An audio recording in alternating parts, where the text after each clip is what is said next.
Dan saya Malah ke mengakukan gua sama bahwa dia. saya penderitaan itu Tuhan. 2000 Pentingnya tahun pasti kemudian ada yang mengatakan udah lah, Aki Kores yang aja lah, kebenaran malas gua. itu Aki Kores masuk, Ki. Udah Ya. malas gua.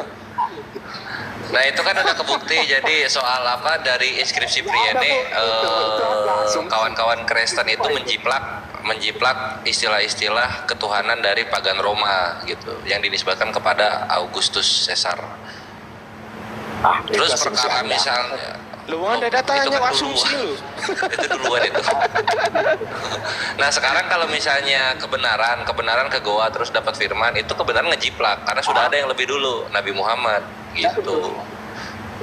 Jadi di sini posisinya, ya siapa lagi yang mendapat hikmah di gua selain Nabi? Gua ya. Siapa? Ada nggak dewa-dewa pagan kayak gitu? Kan nggak ada. Cuma Nabi gitu. Nah sama seperti Julius Caesar. Siapa lagi yang dinisbatkan Sotera atau yang artinya penyelamat, savior, juru selamat, dan juga dinisbatkan sebagai anak Tuhan dan juga sebagai kabar baik untuk seluruh dunia gitu. Siapa lagi? Julius Caesar.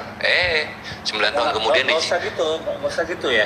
Kalau kita belajar dalam sejarah, kisah tentang minumlah darahku dan makanlah tubuhku itu dilambangkan dalam roti dan anggur, itu sudah ada sejauh 500 tahun sebelum Masehi. Konsep seperti itu. 500 tahun ya? Ya kan? Iya, 500 BCA gitu, praktek itu. Minumlah darahku dan tubuhku itu, makanlah tubuhku itu sudah ada. Makanya pernah saya tanya, di mana ajaran itu menurut ajaran Musa, ada nggak? Ternyata nggak ada ajaran itu. Gitu. Tapi gini, bro, siapa nih? Billy. Tapi gini, bro Billy. Satu yang perlu kita pertimbangkan di sini, memang betul yang Anda bilang. Mungkin saja ada seperti itu jauh sebelum Yesus sendiri. Tapi yang saya lihat kok nggak berkembang ya? Kok pas di Yesusnya berkembang gitu loh. Jadi artinya ketika ini berkembang, bermiliar-miliar orang percaya terhadap kepercayaan ini, kan aneh. Aturannya kenapa? Kalau memang banyak jalan yang disangka orang selamat tapi ujungnya menuju neraka. Memang begitu. Iya, tunggu dulu. Nanti akan Maksud saya menuju gini, neraka. Itu makanya tugas orang-orang Islam dan orang Yahudi di sini untuk menghindarkan orang dari masuk neraka. Begitu. Mantap. Ya, oke. Silakan. Nggak masalah. Tapi gini loh, maksud saya. Tuh. Aduh, sinyal lu jelek banget mau dialog. Gua tahu lu semangat untuk membantah, tapi sinyal lu benerin dulu gitu loh. Pak.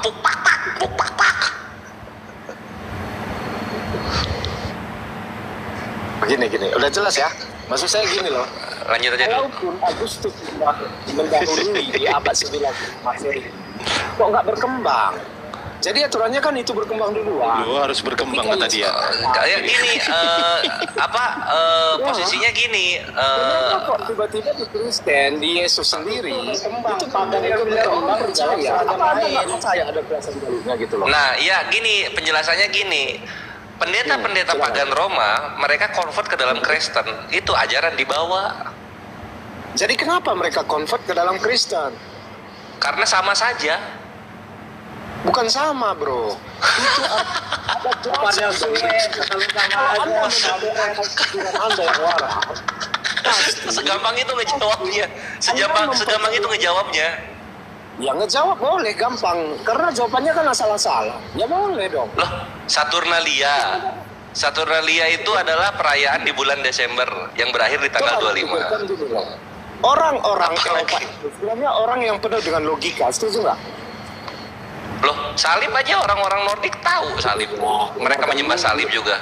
Setuju nggak? Orang-orang itu orang-orang penuh logika. Enggak ah. Orang apa? Oh. Contoh kayak gini ya, ini orang-orang Eropa ya, ini orang-orang Eropa sebelum Kristen ada. Mereka ketika kawin ada pendamping anak-anaknya di belakang yang cewek. Untuk apa? Untuk mengusir roh-roh jahat katanya. Ini kan mana logisnya itu? Ini tahayul. Terus mereka ketika kawin mereka akan memotong roti yang dipersembahkan ke dewa Jupiter untuk diberkahi pernikahannya. Apa ini anjir? Tahayul itu isinya. Terus megang-megang ini. Megang-megang apa? Orang-orang Eropa sebelum datang Kristen mereka pegang-pegang buket. Kalau sekarang buketnya bunga ya. Dulu tuh menyan isinya, menyan jadi berasap untuk membuat dari itu tahayul itu. Justru Apa? Kristen membawa suatu perubahan yang besar bagi mereka ya. Lah lihat perkawinan Kristen sekarang. Ya, kenapa? Perkawinan Oh ya, bawa-bawa buket, ada pendamping cewek, pendamping anak-anak di belakangnya, ada yang nabur-nabur mawar gitu, motong roti. Ya. itulah kawinnya pagan mereka. itu menurut Kores aja tuh, menurut Kores. Nah, ini kita pakai data lah. Kasihan soalnya. Nah, kita pakai data. Tadi kan Priene ya. Nah, ini aku kasih data yang baru. Tapi Anda nggak bisa jawab sebenarnya. Kenapa Yang mana? itu banyak orang percaya gitu loh. Ya tadi jawabannya. Kenapa nggak seperti itu? Tadi jawabannya kan yang tadi kebenaran nggak bisa counter. Jawabannya itu ya karena sama saja. Itu loh. Kok karena sama saja. Aturannya kalau sama, Sama yang saja. pertama itu yang berkembang loh. Nggak mungkin yang kedua. Ya jangan dipaksa convert. Konstantri jangan paksa convert orang-orang pagan Roma. Bisa itu baru. Ini kan dipaksa convert. Ajaran di dalam kekristenan itu mungkin lebih logis, setuju nggak? Ya lebih logis karena di convert. Dipaksa.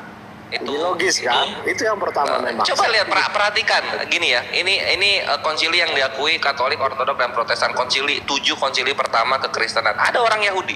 Ada nggak orang Yahudi? Ada nggak? Orang Coba yang dipikir. sampai sekarang kan nggak percaya.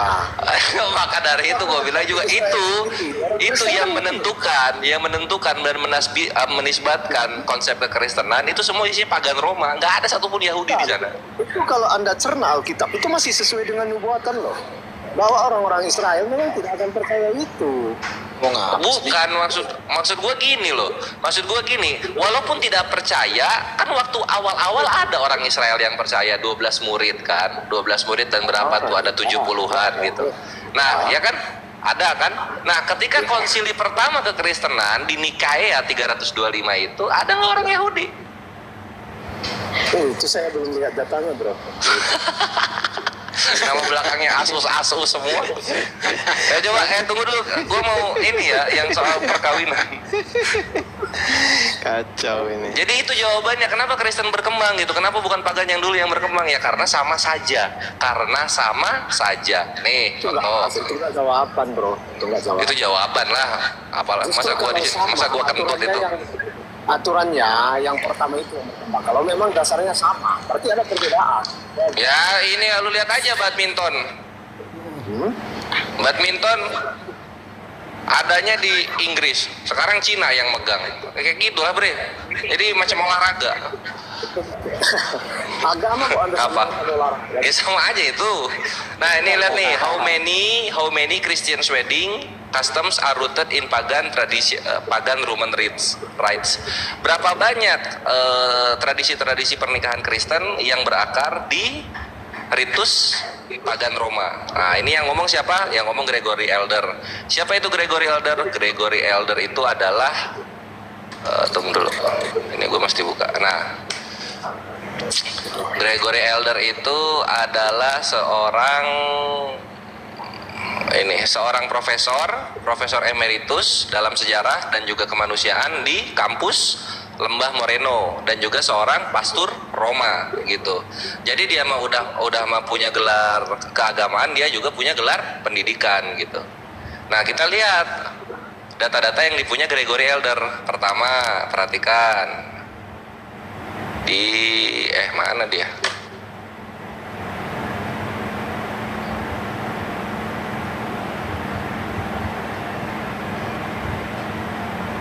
Nah, di sini. Nah, ini gue terjemahin semua aja ya. Gue terjemahin semua.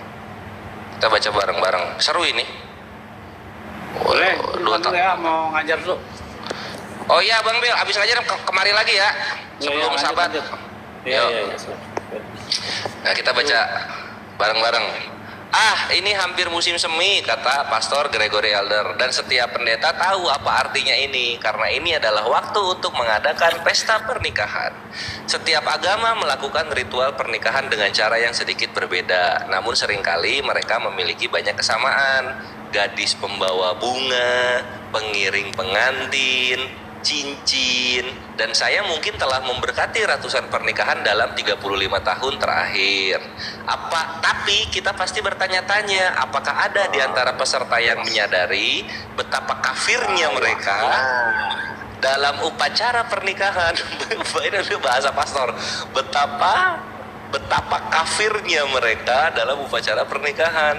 Banyak tradisi pernikahan modern bertahun-tahun mendahului agama Kristen. Banyak dari ritus suci kita, maksudnya pernikahan Kristen, yang diturunkan kepada kita dari bangsa Romawi kuno, yang adat istiadat kafirnya dilestarikan oleh komunitas Kristen dan diberi makna baru. Selamat datang di kebenaran. Perkawinan Romawi tidak dicatat oleh negara meskipun diakui dalam undang-undang, dan ada 3 bentuk perkawinan. Ini kita belajar bersama ya. Nanti bentuk perkawinan yang mana yang dicomot sama Kristen? Ada perkawinan usus. Karena biasa. Karena gini. Dengerin dulu, kelar dulu, dengerin dulu. Bukan, itu karena data yang ditampilkan koleksi itu data biasa gitu loh. Bukan sesuatu yang luar biasa. Nanti ini beralih ke faktanya, kau lakukan ini salah satunya gitu loh. Ini buat muslim luar biasa gitu. Kok bisa ini agama yang katanya datang dari Tuhan, pernikahannya aja nyomot punya pagan. Itu nanti muslim yang kaget itu. Masalahnya. Anda menyamakan Kristen dengan Islam. Di situ masalahnya. Makanya Anda menyamakan gimana? Kan kalau Kristen biasa aja nyomot dari pagan, kalau Islam tuh anti. Selama itu tidak. Makanya dengerin dulu lah, diterusin dulu. Habis ini lu tanggapi lah. Kita terusin dulu ya. Kita terusin dulu. Dua. Boleh menceraikan. Sabar dulu. Iya. Sekarang pagan mana yang istrinya 2? Pagan Roma. Terusin dulu aja, Res. Terusin dulu aja. Kita lanjut ya. Nah, nanti di situ juga soal istri 2 nanti dibahas di sini. Ini kocak. Ada perkawinan usus. Usus ini perkawinan pertama ya, ini level paling rendah. Serupa dengan perkawinan adat kita yang lama, yang mana jika sepasang suami istri hidup bersama selama 2 tahun dan tidak berpisah selama lebih dari 3 malam, maka hukum mengakui perkawinan mereka. Keabsahan hukum penting baik untuk warisan maupun legitimasi anak, karena kewarganegaraan Romawi bergantung pada ayah dan istrinya. Itu yang pertama, perkawinan usus. Bentuk perkawinan yang kedua adalah koemsio, yang merupakan ritus standar. Pada hari pernikahannya, ini pernikahan yang kedua ya, namanya koemsio, seorang pengantin wanita akan mengenakan gaun putih panjang. Itulah kenapa kalau Islam itu merah, coklat gitu. Agak dihindari kalau putih itu. Kenapa? Karena itu pagan Roma. Dan memberikan semua mainan masa kecilnya. Oh, tuh jadi apa? Semua mainan masa kecil itu dikasih. Jadi abis match langsung prot-prot dia.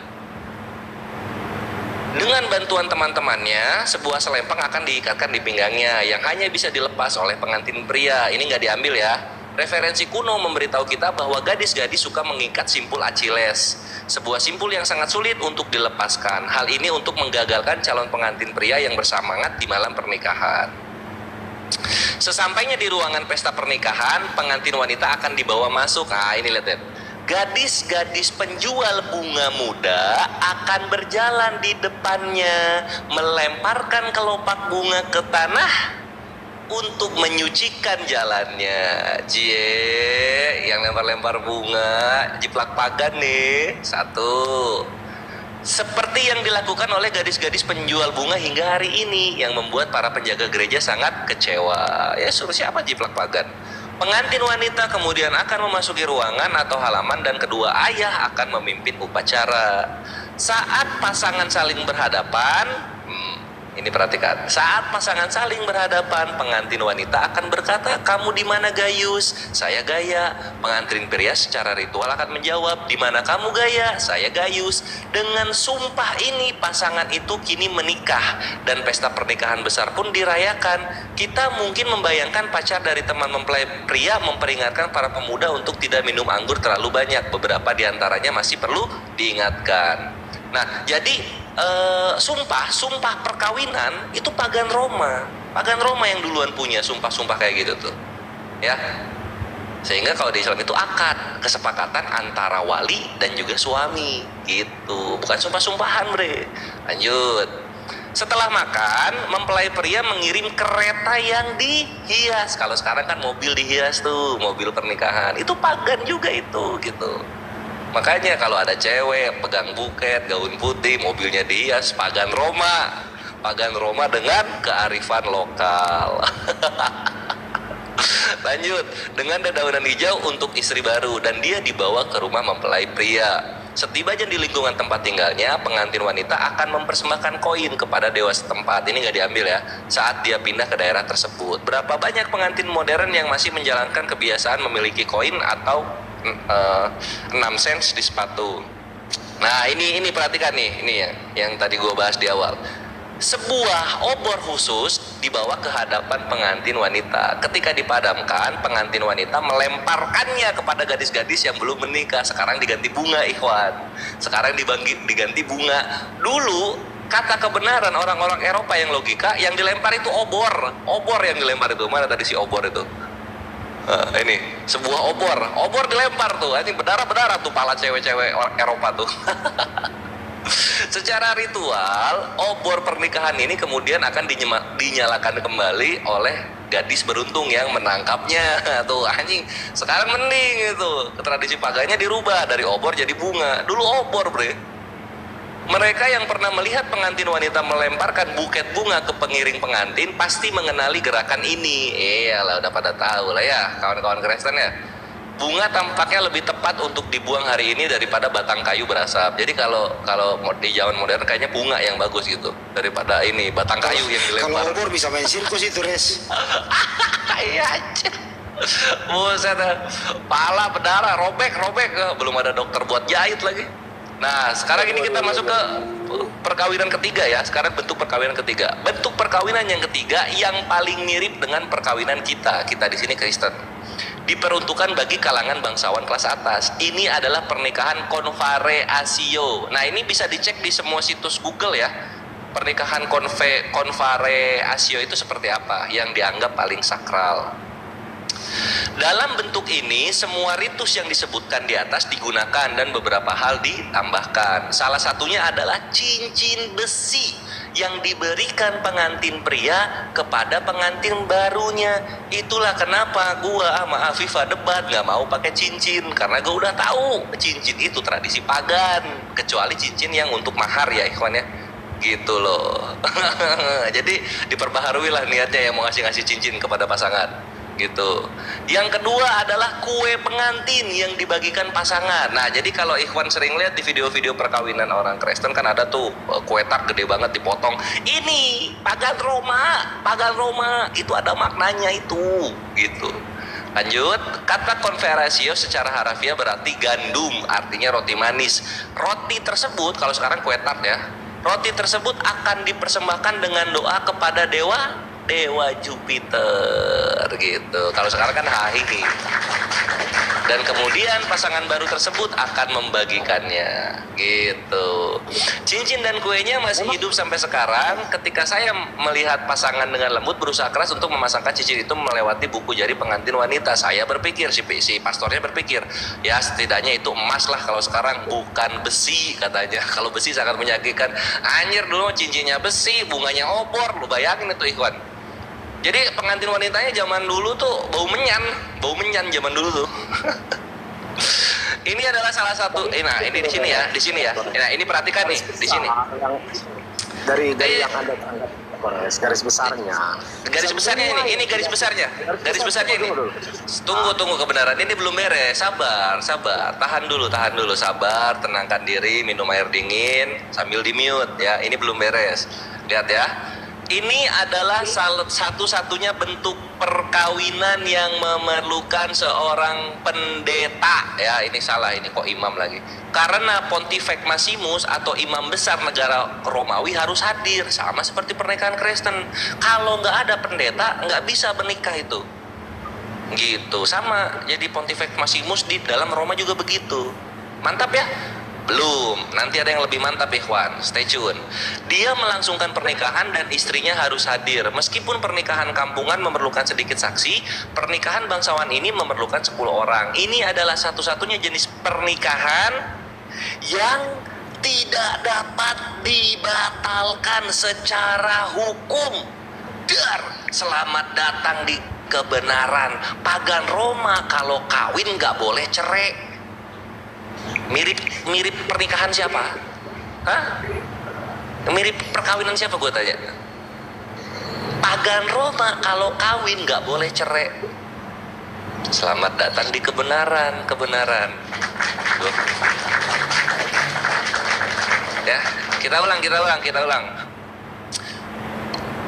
Pernikahan bangsawan ini memerlukan 10 orang. Ini adalah satu-satunya jenis pernikahan yang tidak dapat dibatalkan secara hukum.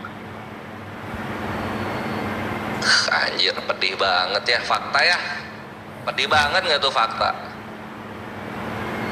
Nah, nanti di bawah-bawahnya. Nah, kita lanjut lagi nih. Nanti ada Paulusnya di sini. Di sini menarik.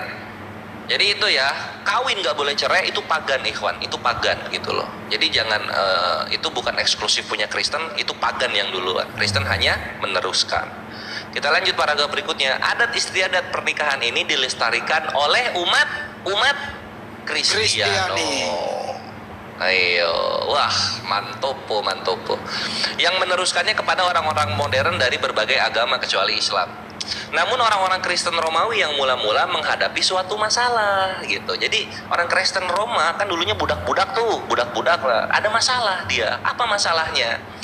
Ayah dari kedua keluarga tersebut seringkali tidak ada bagi orang Kristen. Namanya juga budak, nggak ada ayahnya kan. Banyak dari mereka adalah budak. Budak tidak bisa menikah secara sah menurut hukum Romawi, dan kelas bawah tidak memiliki akses ke Pontifex Maximus atau pendeta. Agama baru ini, maksudnya Kristen, memiliki daya tarik khusus bagi masyarakat lapisan bawah karena menjanjikan kehidupan bahagia setelah kematian. Janji caleg. Bukan kehidupan sengsara yang mereka alami di bumi itu. Jadi memang tidak membawa kebaikan di bumi. Awal-awal Kristen itu yang dijanjikan itu ya nanti lu menderita di dunia aman, nanti kerajaan surga lu hidup enak gitu kan. Kayak gitu. Padahal hidupnya roh dia, nggak tahu enaknya gimana. Lalu bagaimana orang Kristen miskin? Nah, ini kita ulang ya. Lalu bagaimana orang Kristen miskin bisa mengadakan pernikahan yang sebenarnya? Terhadap dilema ini, para pendeta menanggapinya. Beberapa kali dalam perjanjian baru, Apostolos Paulus menyebut dirinya sebagai bapak bagi seorang pemuda terkasih atau bagi suatu komunitas. Karena uskup dianggap sebagai penerus para apostolos, uskup setempat akan menggantikan ayah kandung dan pendeta besar untuk melaksanakan upacara pernikahan. Umat Kristen sering memilih ritual kelas atas.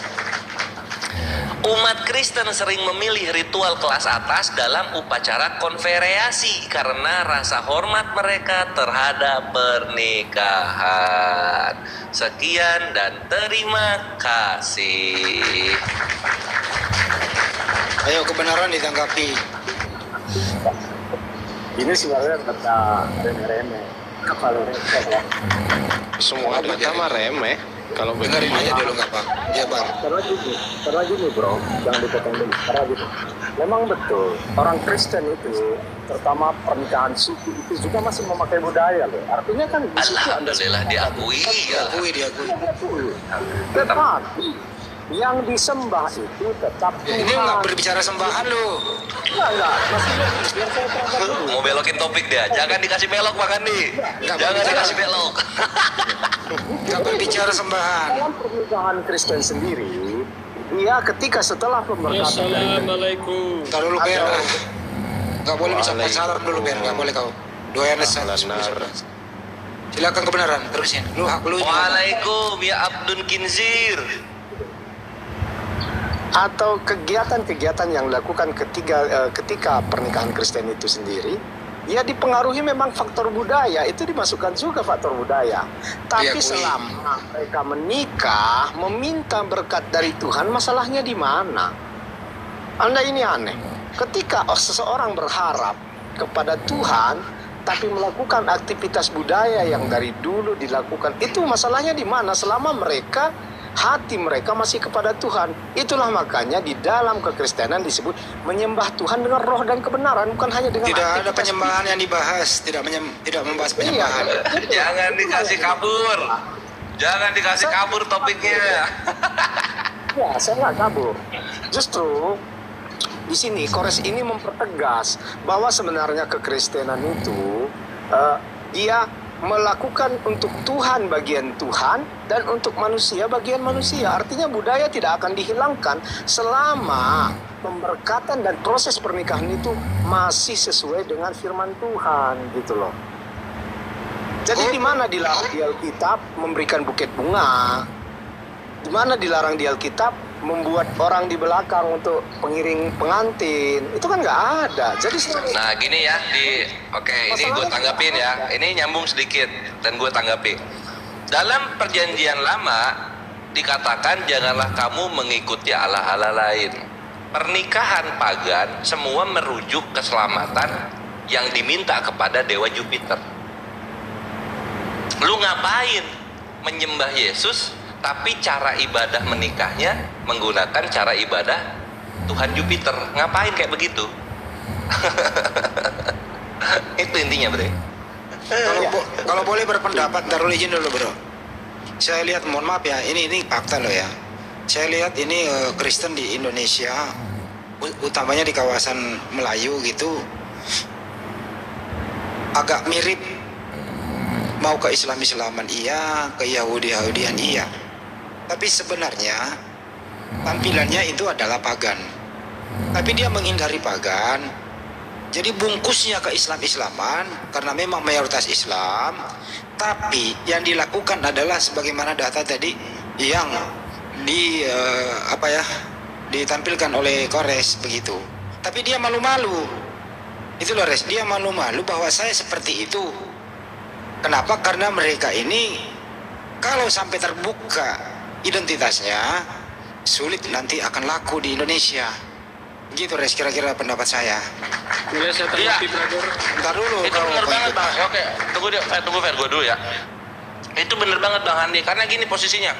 Kalau sampai ketahuan kawinnya Kristen itu adalah kawin pagan Roma, bubar itu agama. Makanya kita mendendangkan soal perkawinan ini gitu loh.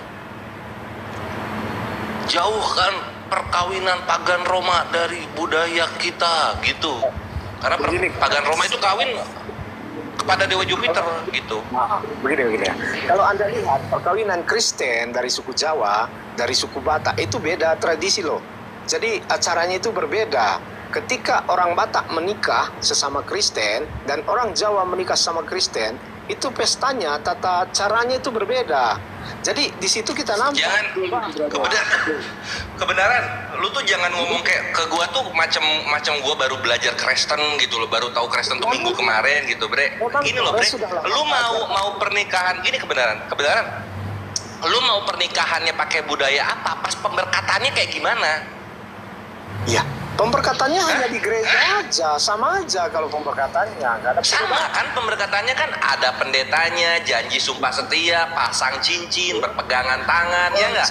Megang ini itu. Cincin itu tidak diharuskan, Kores. Oke, satu Kristen yang kawinnya nggak pakai cincin pernikahan siapa? Satu Kristen.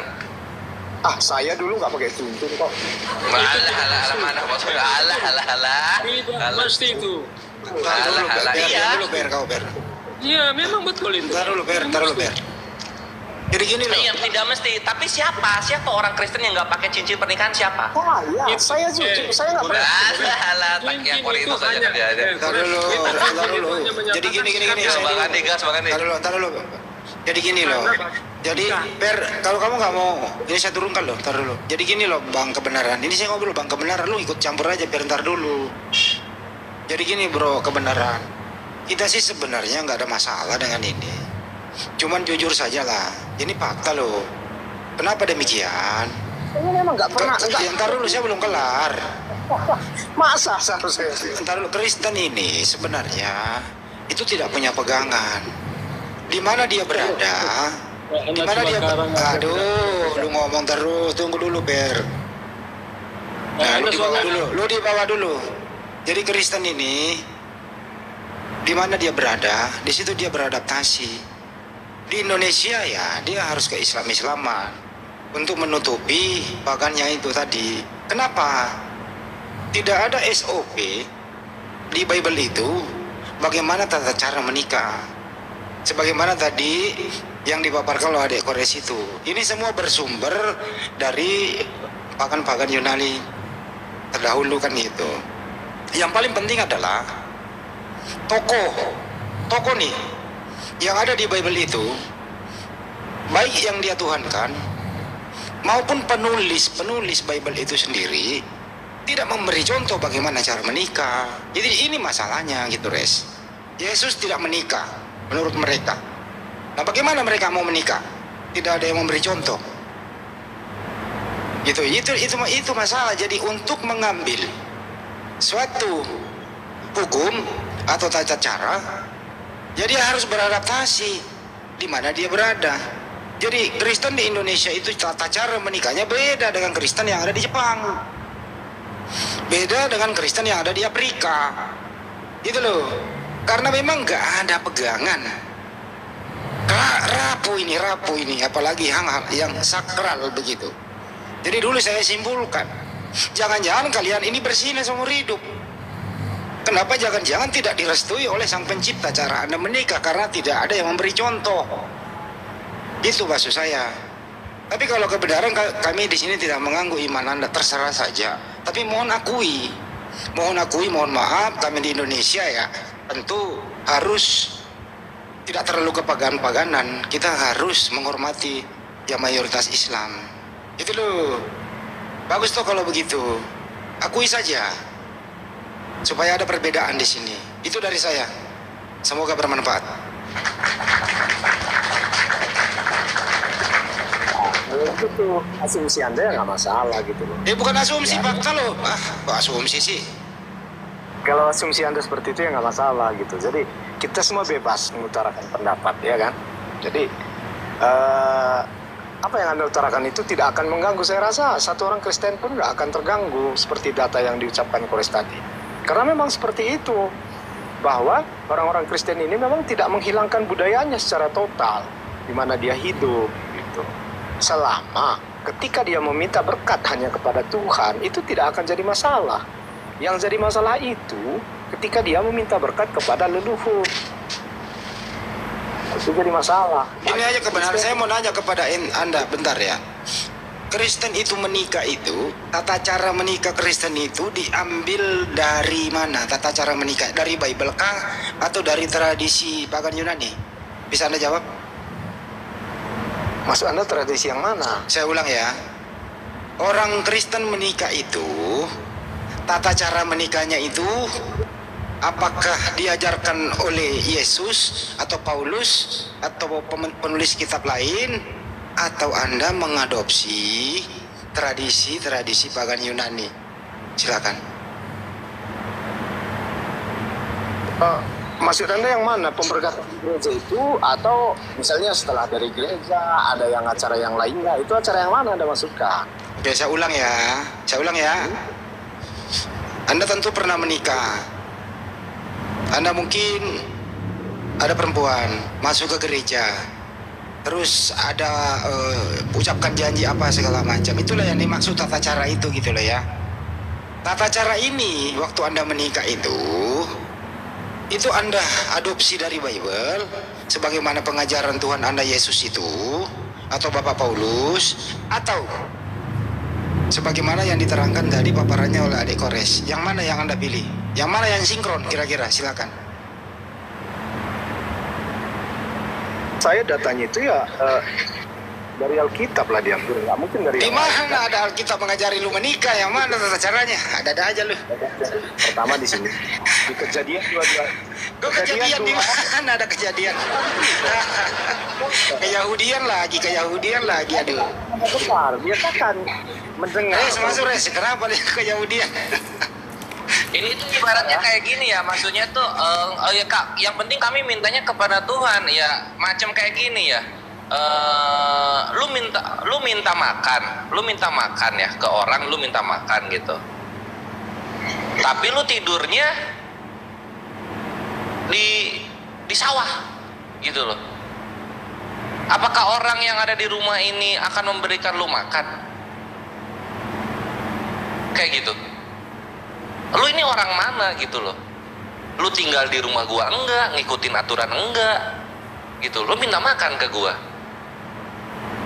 Lu hidup dengan cara orang lain tapi lu minta makannya ke gua. Kan kayak gitu, Bre. Sekarang saya tanya, Ya nggak? Alkitab itu tidak ada perjanjian kejadian di dalam kitab Kristen itu nggak ada, Anda lihat? Ada kan? Jadi kenapa Anda protes? Hah? Anda protes gitu loh. Tidak ada kejadian. Enggak, maksud saya gini loh. Di dalam Kristen itu ada tertulis di dalam kitab sucinya, kan ada kitab kejadian. Jadi ketika saya mengatakan dasarnya kejadian, kenapa Anda protes? Lah di mana ketika kejadian mengatakan kawin depan pendeta terus ngucapin janji setia terus pakai gaun putih? Makanya, Di mana? Kores, dengarkan orang. Anda tadi menerangkan kan saya dengarkan, makanya Anda dengarkan dulu ketika saya Coy, bicara. tadi kan lu jawab udah titik tadi, makanya gue nanggapin. Ya, dia bertanya itu dasarnya dari Alkitab atau bukan. Saya bilang dari Alkitab, dasarnya di mana? Saya tunjukkan. Ketika saya mulai berbicara, Anda memotong. Lo nggak tadi lu udah titik, ya udah coba tunjukkan lagi coba silakan.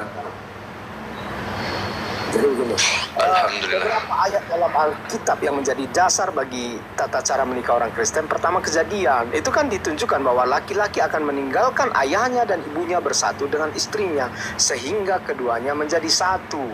Dan di dalam Efesus 5 ayat 22 sampai 33 kan di situ kan ada pedoman itu mengenai peran suami Bukan istri itu yang dalam- saya tanya, tata caranya. Tata caranya di Bible itu loh. Oh, Anda menanya tata cara menikah Ya, orang Kristen. astagfirullah, dari tadi begitu. Tata cara Anda gini loh ya. Anda dengerin. Dengerin. Anda menikah di gereja. Ada perintah nggak? Satu. Kedua, ada pemberkatan, ada pengucapan janji dan seterusnya.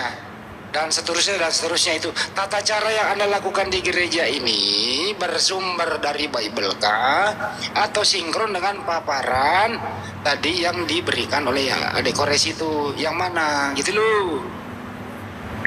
Ya itu udah pasti dari kitab lah. Mana di Alkitab memerintahkan Anda akad nikah di gereja? Gereja, ya di gereja nggak ada disuruh. Ya nggak ada. Nggak mesti di gereja. Orang yang nggak punya gereja juga bisa diberkati kok. Ya mana tata caranya pengambilan sumpah, saksi apa segala macam itu? Ada nggak Yesus mengajarin kayak gitu? Saksi nggak ada tuh di gereja. Ya Hanya ada nggak Yesus mengajari tata cara Anda menikah, kawin kayak gitulah, gitu? Ada nggak? Tapi Yesus kan ada menyuruh diurapi gitu loh. Itu Ya nggak bisa karena Yesus nggak menikah, jadi nggak ada contoh yang lu contoh gitu loh. Berbeda dengan Islam, Nabi kami menikah, ada contohnya, ada hukumnya, gitu loh. Anda Kristen kan enggak? Anda yang Protestan. Ya justru itu makanya lebih baik Anda jujur mengatakan bahwa memang kami tidak diberitahu oleh Yesus cara menikah. Memang kami nggak diberitahu oleh Paulus cara menikah. Kami memang mengadopsi bagaimana tata cara Romawi kuno. Ajaran pagan itulah yang kami adopsi gitu loh. Nah, bukan diadopsi, itu memang diambil dasarnya dari Alkitab. Alkitab dari mana? Emang Yesus ngajarin lu cara menikah gimana? Tadi kan saya jelaskan dasar-dasarnya dari mana. Ayat dari mana. Apakah Yesus mengajari Anda tata cara menikah? Kami Enggak toh? melihat dari Alkitab. Rasul-rasulnya kan ada yang mengajarkan. Enggak, siapa yang ngajarin? Sekarang Anda gini, kita balikan aja. Apakah tata cara menikah itu ada di Al-Quran? Coba Anda tunjukkan. Nabi Muhammad SAW menikah, kita ikuti dia. Ya di mana nampil? Hadis atau Al-Quran? Ya Nabi Muhammad itu menikah begitu caranya, kita ikuti hukumnya. Ya, rukun dan syarat nikah. 1. Di mana itu tertulis? Ada calon pengantin laki-laki dan perempuan tidak terhalang secara syariat untuk menikah. Ada wali, ada calon, ada pengantin perempuan. Di hari itu 2 orang saksi diucapkan ijab dari pihak wali pengantin perempuan atau yang mewakilinya, diucapkan kabul dari pengantin laki-laki atau mewakilinya, dan seterusnya. Syarat laki-laki beragama Islam atas kehendak sendiri, bukan muhrim, tidak sedang berhaji. Syarat nikah perempuan beragama Islam, tidak ada paksaan. Begitu. Anda coba Itu jabarkan begitu loh. Di Al-Quran itu atau Nah di sekarang Anda sumber nggak Islam jawab? itu bukan hanya di Al-Quran, ada hadis, karena hadis itu bersumber dari nabinya. Nah sekarang kamu menikah di gereja, ya itu kamu perintah dari siapa yang mengajari kamu seperti itu? Itu pertanyaannya, Saprudin. Ada dasar ayat tadi saya tunjukkan. Ini dasar ayatnya tadi. Lebih baik kau bilang terus terang, oh iya juga ya, kami menikah itu kok Yesus nggak ngajarin ya. Kok bisa ya cara kita menikah kok identik dengan pagan ya? Ya monggo kalau diakui selesai. Karena memang nggak betul yang Anda utarakan gitu. Nah sekarang Anda menikah di gereja, siapa yang ngajarin? Ya udah, itu kan saya tunjukkan tadi dasar ayat Alkitabnya. Ya bagaimana? Coba. Yang mana? Yang mana? Tadi kan ada saya bilang Kejadian 2 ayat 24. Itu dasar pertama mengapa orang Kristen itu menikah meninggalkan ibu dan ayahnya. Itu yang pertama. Yang kedua di Efesus 5 ayat 22 sampai 23. Di situ kan ada pedoman mengenai peran suami dan istri dalam pernikahan serta kasih Kristus terhadap gereja. Ada lagi Itu di masa sudah Korintus 13 menikah ayat. itu, ini tata cara nikah kok. Ini loh ya, pertanyaan singkat aja, dengerin. Supaya kamu nggak muter. Ada nggak Yesus mengajarkan dan memberi contoh cara menikah? Silakan. Kami mengambilnya dari Alkitab. Itu aja. Enggak, saya bukan itu. Ada nggak, Yesus ini Tuhanmu nih? Ada nggak Tuhanmu ini Yesus memberikan contoh tata cara menikah? Kami mengambilnya dari Alkitab. Saya nggak nanya itu, mengambil dari mana? Ada nggak? Ya, Jawab dong, bilang tidak karena Yesus tidak menikah, jadi nggak ada contohnya gitu loh. Paulus juga menikah di mana? Anda contoh nggak tuh gimana menikahnya Paulus, Lukas, Yohanes, Matius gitu loh. Anda memaksakan saya memberikan jawaban dari perkataan Anda. Ini gimana tuh? Saya akan bertanya, nggak maksa. Bertanya nggak menyuruh menjawab ini dong. Itu Ya coba memaksa. kalau begitu silakan jawab. Ada nggak Yesus memberi contoh tata cara Anda menikah? Silakan. Ada melalui ayat Alkitab. Berarti Yesus pernah menikah dong kalau dia memberi contoh. Kalau dia memberi contoh, harus menikah gitu. Jadi Ya, kalau harus. saya Gimana sih kamu ini? Pertanyaannya nggak jelas. Coba diulang pertanyaannya, Res, ke gua ini. Anak pusing saya nih kalau begini nih. Sederhana loh pertanyaannya. Ada nggak Yesus memberi contoh tata cara Anda menikah? Tinggal dijawab tidak ada karena memang Yesus nggak menikah. Kenapa sih nggak mau jujur gitu loh? Jadi apa ya namanya, di Kejadian itu kan Bang Adi, di Kejadian dia bilang karena apa namanya, seorang laki-laki akan meninggalkan orang tuanya dan bersatu dengan istrinya sehingga keduanya menjadi satu daging. Itu mah micet itu mah bre. Nah, ini ada cewek Kristen, cowok Kristen pacaran, masuk ke kamar lah, prot-prot di oyo gitu, keluar suami istri, kan kayak gitu jatuhnya. Tapi tetap walaupun seperti itu, di sana tidak tertulis pendeta, janji menikah, pemberkatan lah, gitu kan, tukar cincin, potong kue, nggak ada itu.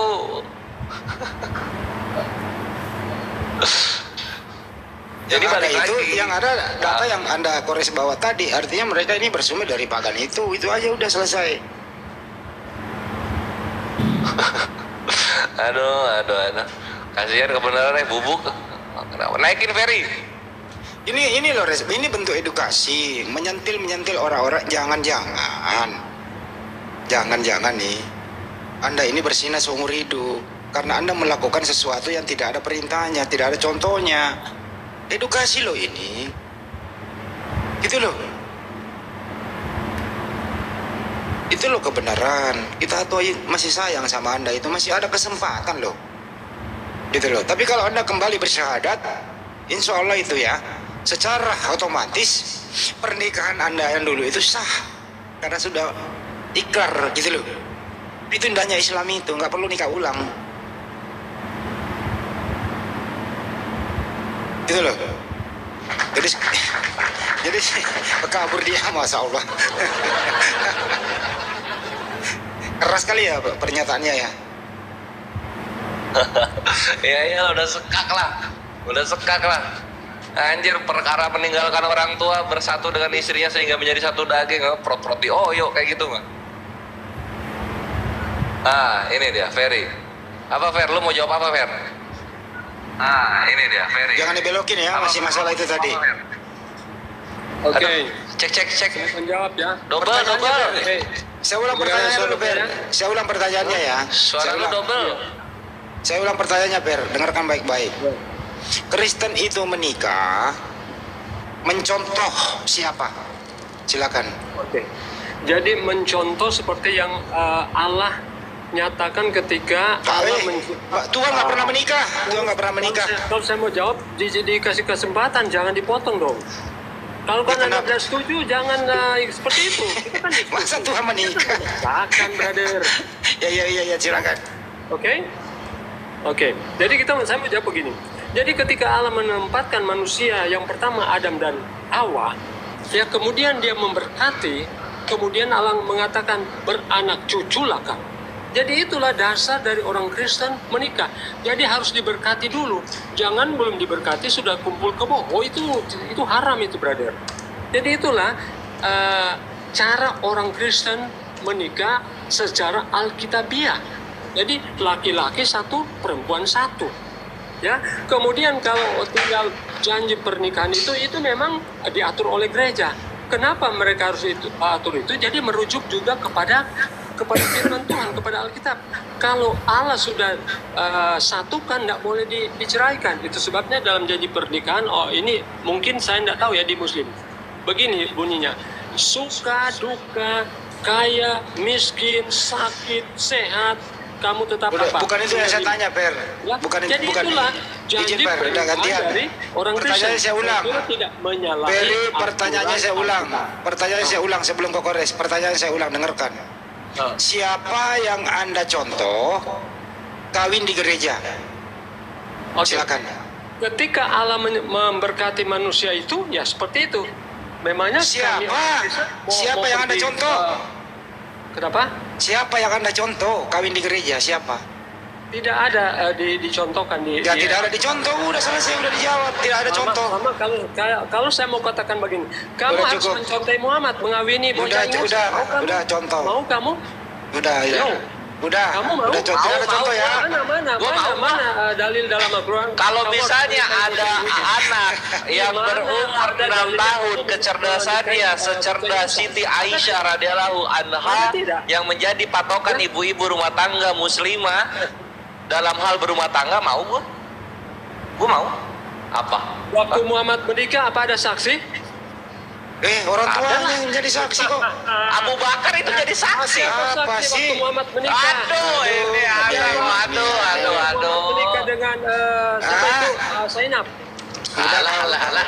Udah kau. Memang dari dulu ini nggak bisa diskusi, beres. Jangan. Ini loh, dia udah jawab. Pertanyaan saya, ada nggak yang ada contoh? Tidak ada contoh, ya sudah. Dia menyerang balik. Maukah kamu menikah seperti Nabi Muhammad SAW? Kami menikah sebagaimana apa yang tata caranya, bukan yang dia nikahi.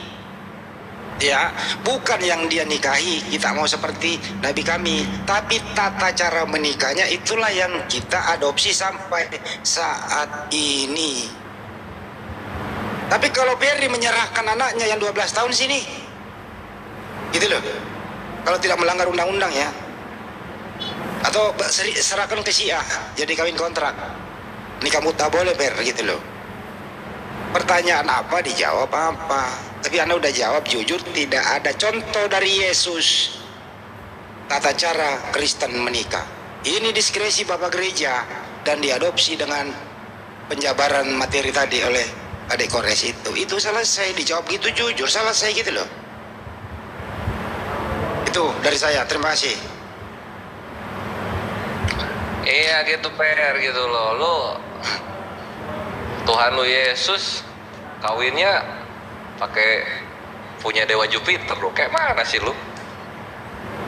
Makanya kalau ngikutin Yesus jangan kawin gitu loh. Malah ngikutin dewa Jupiter. Aduh. Ini ya kita ulang lagi ya.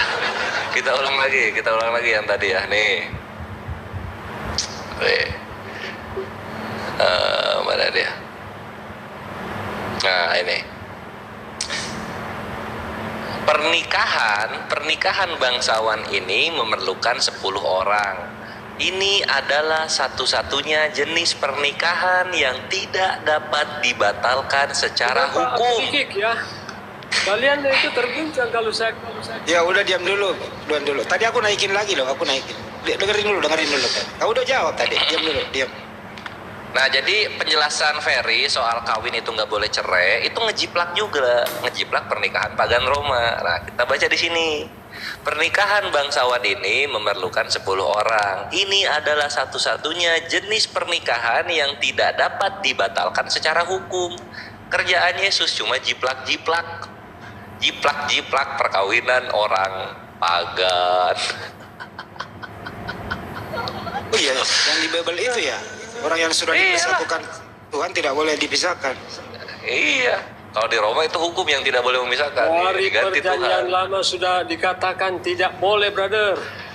Yesus tinggal Perjanjian mengikuti perjanjian lama. Iya, Apa yang elah Yesus perjanjian ajarkan lama itu sama Roma mengikut Tuhan pada mana perjanjian sih? lama. Memang kan Perjanjian Tuhan lama sama Roma Tuhan mana? Perjanjian lama sama Roma. Lalu Res, dengan coba Tuhan tadi lu Yesus baca ya. itu Res, hampir sama dengan saya bacanya. Sama nggak ya? Saya copy Coba paste ya. coba. Bacain. Matius 19 nomor 6. Demikianlah mereka bukan lagi dua, melainkan satu. Karena itu, apa yang telah dipersatukan Theos tidak boleh diceraikan manusia. Sama nggak tuh? Nah, coba kita baca yang ini ya. Ya coba. Ini adalah satu-satunya jenis pernikahan yang tidak dapat dibatalkan secara hukum. Wah, sama nggak tuh? Sama. Tidak menikah, Sama. itu kalau Sama. dibatalkan secara hukum. Sama. Belajar lagi kamu di menteri di apa? Di Itu lari ke menteri. Sama. Kalau sudah disahkan itu Sama. memang sudah sah itu, brother. Iya. Tapi ini Pagan Roma Res. nggak boleh cerai ternyata ya. Tapi Res Ada. boleh. Udah Kalau dibuatkan sudah hukum oleh dibatalkan. Matius juga. Ntar dulu, Ber. Sudah dibuatkan hukum Kan bisa oleh. dibatalkan, kan? Diam dulu. Makanya gue nanti kick Sama. lagi. Pagan Roma juga nggak bisa dibatalin. Mantap. Tapi sudah dibuatkan hukum oleh Matius 19 nomor 9, Res. Tetapi aku berkata kepadamu, barang siapa menceraikan istrinya kecuali karena zina, lalu kawin dengan perempuan lain, ia berbuat zina. Artinya sudah ada solusi. Kalau mau cerai harus berzina dulu. Boleh bercerai kalau ada yang berzina gitu.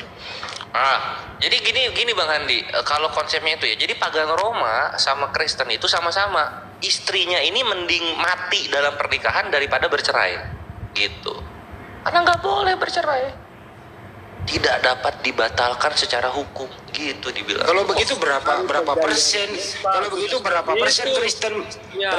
Berapa persen Kristen melanggar Bible-nya sendiri? Karena banyak Kristen yang bercerai gitu. Gimana itu, Res? Wah, tetap gini Bang Andi, tingkat perceraian Kristen sama tingkat KDRT dalam Kristen itu lebih tinggi tingkat KDRT-nya.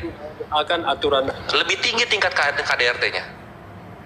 Kenapa? Karena pelaku KDRT ketika mengeksekusi korbannya, nanti sama gereja kalau korbannya kabur disatuin lagi gitu. Disatuin lagi gitu. Aduh, jangan Kalau kabur. Muhammad menikah ada saksinya Pernikahan tidak? ini Ya, ada Kores. ini. Ada. Muhammad menikah ada saksinya Nabi tidak? Muhammad menikah ada saksinya gitu. Ada orang Perkawinan tuanya satu kok. daging, Ada perkawinan penghulunya. satu daging itu nggak perlu saksi. So, ayo Perkawinan kita satu bahas, daging nggak perlu nikah saksi. Islam. Kores, kita Bandingin sih. Ya kita compare lah, Perhatikan ya. Ada Kita saksi. compare ya. Nah, Ya, Kores. di dalam Islam itu tidak ada saksi maka tidak ada pernikahan dalam Islam. Nah, sekarang kita lihat kalau lu Tidak sah dong. Jadi memang ini si Ferry nggak bisa kondusif loh ya. saksinya kalau Nggak yang bisa mana kondusif sih saksi ini yang orang mana ini? Nih Kak, tunggu Bang Andi. Soal Zainab, saksinya itu Tuhan dan juga malaikat Jibril. Itu Zainab tuh. Oh, jadi Tuhan. Itu Zainab tuh, ya. Jadi Tuhan. Hah? Hadir itu hadir. Nah, sekarang kita lihat ini nih. Ini mah yang hadir Tuhan tuh hadir pas pernikahan. Ini hadir pas pencabulan. Perhatikan di sini. Atau tidak tahukah kamu bahwa siapa yang menempelkan dirinya pada perempuan cabul menjadi satu tubuh dengan dia? Sebab demikianlah kata Nas, keduanya akan menjadi satu daging. Perkawinan Kristen nggak perlu saksi. Lu prot satu daging ini. Langsung saya. Menikah mana saksinya, brother? Langsung sah ini. Makanya jadi sehina-hinanya nikah mut'ah masih lebih hina nikah satu daging gitu loh.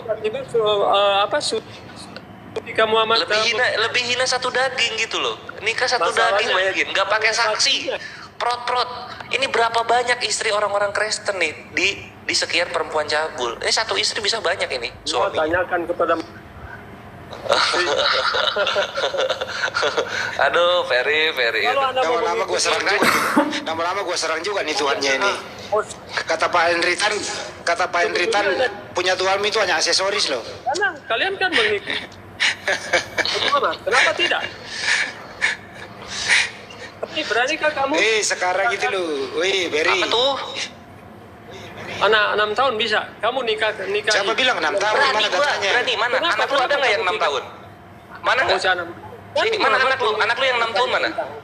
Ya? Mana anaknya yang 6 tahun mana? Kenapa Sini. kalian tidak berani menikahi? Iya, karena bocah tidak 6 ada yang setara dengan Siti Aisyah radhiyallahu anha. Kalau setara gua kawinin. Tidak ada setara, kata siapa, brother? Susah nggak bisa diskusi nih, kenapa? Res. Karena counter dia kalian nggak bisa tidak- jawab lagi dia. Kan bilang, Nah, Kristen gua ulang lagi ya jawabannya. Gua ulang lagi ya. Karena tidak ada yang kecerdasannya setara dengan Siti Aisyah radhiyallahu anha gitu. itu tidak. Itu jawabannya. Tapi kalau lu mau menawarkan anak lu yang berumur 6 tahun, sini gua kawin. Kenapa kalian? Ya, coba ketawa Dia kan doang. Dibantah dong. kalau gitu gue tanya ulang juga si Ferry gitu loh. Kenapa Yesus itu tidak menikah? Apakah dia normal atau tidak normal Yesusmu itu? Kenapa dia nggak menikah? Normal atau tidak? Brother. Jawab dulu itu. Dia Apakah Yesus itu nonotnya nggak normal? Kenapa dia nggak menikah? Tuhan. Enak aja lu, gue tanya balik lo ya. Dia itu roh, dia Apakah kemanusiaan Yesus nggak normal? Yesus bukan oleh karena kehendak pria dan wanita, oleh Berarti dia karena nggak normal. Dia nggak suka, dia nggak normal. Tidak. Hah? Kita tidak bisa Nggak normal. bayar apa. Kita tidak. Nggak, saya tanya baik-baik. Apakah Yesus normal? Kita Nah, saya tanya baik-baik lo. Apakah Yesus normal? di mute, brother. Nggak, Host, jawab dulu. Apakah Yesus normal? Dia itu lahir dari kuasa. Saya nggak nanya dia lahir dari mana. Apakah dia menyukai perempuan? Iya. Iya Atau saya roba, apakah Yesus punya hawa nafsu terhadap perempuan? Iya bukan. Saya nggak nanya itu. Beda dengan Lain saya ditanya. dan Anda. Apakah Anda- Yesus itu normal terhadap perempuan? Memangnya Apa? kan dia. Ya kan? Apakah Yesus normal? Dijawab aja. Dia itu lahir bukan seperti Saya nggak manusia. nanya dia lahir dari mana. Dia itu dari kuasa Roh Kudus. Apakah kemanusiaan Yesus itu normal? Jawab dulu. Saya tidak tahu. Memangnya saya tahu? Saya tidak tahu. Kenapa dia tidak menikah? Dia itulah Tuhan. Dia Tuhan. Tuhan dan Juru Selamat tidak mungkin. Oh, Tuhan menikah. Tuhan pernah jadi bayi. Dia menjelma menjadi manusia. Oh, Apa dia manusianya Yesus normal nggak? dari bayi? Dia Manusianya menjelma Yesus menjadi- normal nggak? menjelma menjadi manusia dari bayi. Kemanusiaan Yesus normal atau tidak? Saya tidak tahu. Saya tidak tahu. Memangnya Kenapa Anda tidak tahu? Ya memang saya yang mengalami. Saya Sebagai katakan, manusia yang berumur saya 30 katakan, tahun, Muhammad, karena sebagai manusia yang umur 30 tahun, Anda tahu kenapa seperti- dia tidak menikah? apa dia menyukai Sebagai manusia yang 30 tahun sudah dewasa, kenapa dia tidak menikah? Muhammad Ayo. menyukai bocah 6 tahun? Kenapa dia tidak menikah? Ayo. Kenapa Muhammad menyukai bocah? Kenapa dia tidak menikah? Ayo. Kenapa Muhammad Assalamualaikum Sudah mulai warahmatullahi menghujat ya. wabarakatuh. Tidak ada Nabi Muhammad menikah dengan bocah. Yang dinikahi oleh Pak Yusuf itu juga bocah loh. Iya, begini. Pak Yusuf Bang itu Andi. menikahi Maria Bunda Maria itu dalam keadaan hamil besar loh. Iya. Kami nggak pernah menyerang ke sana loh. Lo menyerang begitu per gua hajar balik loh. Tuhanmu Enggak, itu kemanusiaan Yesus itu kenapa nggak menikah? Dipertanyakan toh. Saya nggak berpendapat loh, tapi kamu berpendapat mengatakan Nabi saya menikahi bocah kan begitu.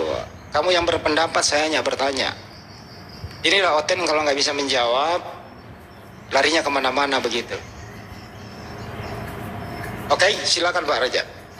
Oke, terima kasih ya Bang Anda. Di dalam Yohanes 14, 10 dan 11 dinyatakan di dalam diri Yesus ada Bapa, di dalam Bapa ada Yesus.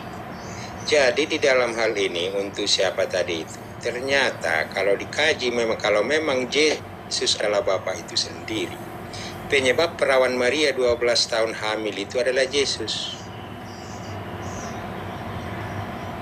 Nah, di sini faktornya ini. Jadi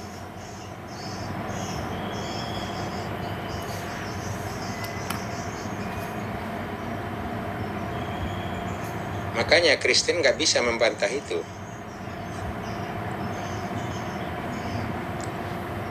Akhirnya perawan Maria itu kan mengandung Bapa, melahirkan Yesus. Terakhirnya apa? Tuhan Bapa Kristen menyusu pada perawan Maria.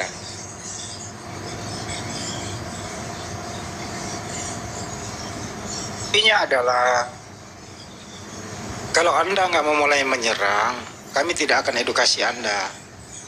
Itu ya. Bagaimana para nabi terdahulu, ya itulah seperti itulah syariatnya yang mereka lakukan. Di zaman sekarang ini siapa kita yang mau menghakimi kejadian masa lalu? Bukankah itu sudah diperintahkan oleh Sang Pencipta? Jadi semua para nabi itu maksum, mereka melakukan sesuai dengan perintah Tuhannya masing-masing gitu loh. Para nabi itu, tidak mungkin nabi itu mengerjakan sesuatu di luar daripada perintah Tuhan. Para nabi itu istrinya banyak, menikahi mungkin yang ada dimaksud di bawah umur, ya itu kejadian masa lalu. Siapa kita gitu loh. Tapi kalau Anda menyerang di situ, saya serang balik. Bagaimana ibunya Tuhan mau dinikahi oleh Pak Yusuf dalam keadaan hamil, gitu loh. Di dalam Bible-mu, kami nggak mau menyerang itu. Itulah yang terjadi di akidah kamu, silakan saja, kan gitu. Begitu juga Tuhanmu, yang namanya Yesus. Kau bilang dia manusia. Ya, saya mau bertanya saja. Apakah Yesus normal? Apakah dia menyukai perempuan? Kenapa dia nggak menikah? Saya bertanya. Terus kau balas, Nabi saya menikahi bocil gitu loh. Nah ini kan kamu berpendapat, tidak bertanya. Mestinya kau bertanya, di umur berapakah Aisyah radhiyallahu anha dinikahi oleh Nabi? Kita jawab. Itu loh. Jadi pertanyaan saya, lu jawab dengan hujatan.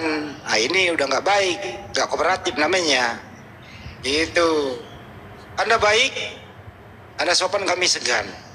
Anda brutal, kami ajar, itu aja. Itu dari dulu ini si Peri begitu terus, nggak mau berubah dia. Kalau udah tidak bisa menjawab, ya lari ke penghujatan. Tapi udah jelas, si Peri udah menjawab. Kami kawin itu sebenarnya nikah itu bukan nikah itu di istilah Islam loh ya. Mereka itu kawin. Di dalam Bible-nya itu nggak ada nikah, kawin, gitu ya. Mereka kawin itu tidak ada contohnya, gitu ya. Mereka kawin tidak ada contohnya.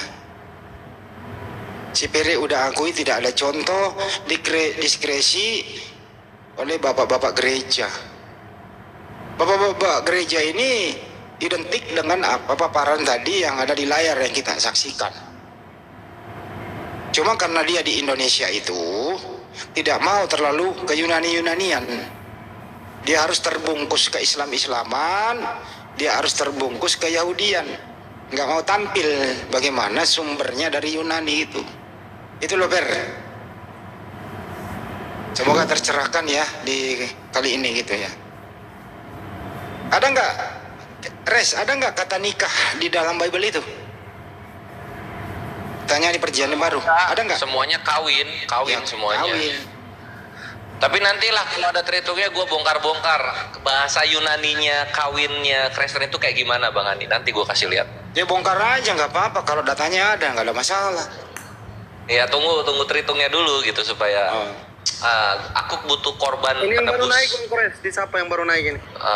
Aku butuh korban penembus data itu. Ya, Baim Tong. Ya, halo Bang. Assalamualaikum. Muslim Kristen. Waalaikumsalam. Ya. Ini Muslim juga ini. Hubung saya muslim bang, jadi saya dibawa aja. Kalau saya penikmat aja bang, penikmat. Iya Mas, baik. Bang Handi apalagi tuh mas.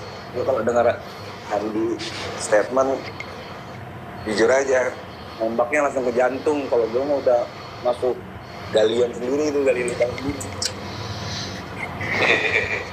Intinya gini bang, intinya gue sebagai umat, salah satu pengikut Nabi Muhammad SAW, sangat bangga buat abang-abang semua yang di atas ini, khususnya buat API ya, tidak terkecuali. Senang banget ada orang-orang yang masih memperkuat akidah Islam, khususnya kan yang ditakutkan itu yang akidahnya lama bang, biasanya itu mohon maaf dari kalangan bawah itu kan dia kurang tuh. Jadi dengan adanya seperti ini itu bisa menguatkan lagi motivasi akidah mereka. Jadi intinya gue fans banget ya sama Bang Andi. Oke bang, thank you. Assalamualaikum warahmatullahi wabarakatuh. Waalaikumsalam warahmatullahi wabarakatuh.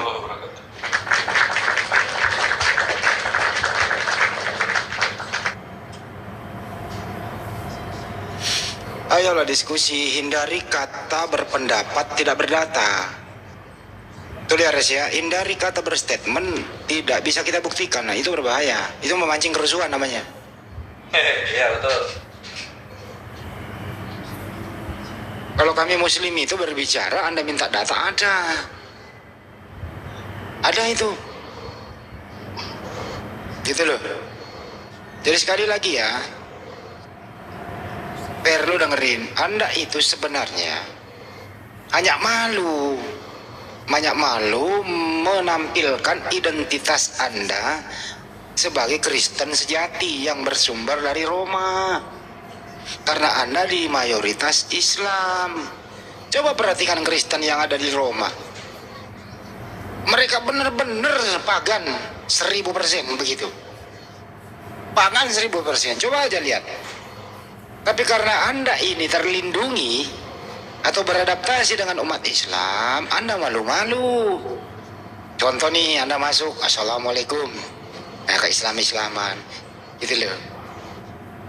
Kenapa? Terpengaruh gitu loh. Karena memang Islam itu, ajaran Islam itu mudah untuk dicerna. Ajaran Anda itu sulit dan malu untuk dipublikasi. Nggak laku jadinya, Fer. Gitu loh, jangan malu-malu. Itu yang kita maksud, supaya terjadi perbedaan antara Anda dengan kami. Ada perbedaan signifikan antara Kristen dengan kami, gitu loh. Itu yang kita maksud. Tampilan di media sosial, kenapa Anda itu yang pakai hijab lah, pakai apalah, melebihi ustadz daripada, waduh, yang tampil pada murtadin itu kayak ulama, giliran keluar coba si Mikana, yang lain-lain pakai hijab, giliran makan babi pakai rok pendek. Nah ini yang kita maksud gitu loh. Apa? Ini nipu-nipu gitu loh. Nah, dari dulu saya kayak si Ferry gitu dan teman-teman yang lain, jadilah Kristen yang mempunyai jati diri gitu loh. Kalau perlu di mana-mana bawa salib lah, supaya kita hormati, oh Anda Kristen toh, gitu loh. Ngatur-ngatur rumah umat Islam, Assalamualaikum warahmatullahi wabarakatuh. Saudara saya yang muslim di dalam yang menjawab, dikira Anda muslim, taunya Anda moncong babi gitu, Ber. Ini kan nggak bener gitu loh. Katanya bentuk toleransi. Toleransi dari mana? Dari Hong Kong. Bukankah di Bible itu melarang toleransi? 2 Yohanes 1:10-11, nggak boleh mengucapkan salam. Gitu loh, jadilah Kristen yang benar-benarnya Kristen, supaya ada perbedaan sebagaimana Hindu Buddha gitu loh. Hindu Buddha nggak ada gesekan loh ya, Res, nggak ada gesekan, karena mereka mandiri loh. Beda sama mereka ini nih, agama yang dibawa penjajah masuk ke Nusantara gitu. Kenapa sih? Kenapa nggak mau punya jati diri gitu loh, Fer? Jangan malu lah. Open camp, buka pakai salib gitu loh. Wow, Kristen nih, diskusinya mantap tuh.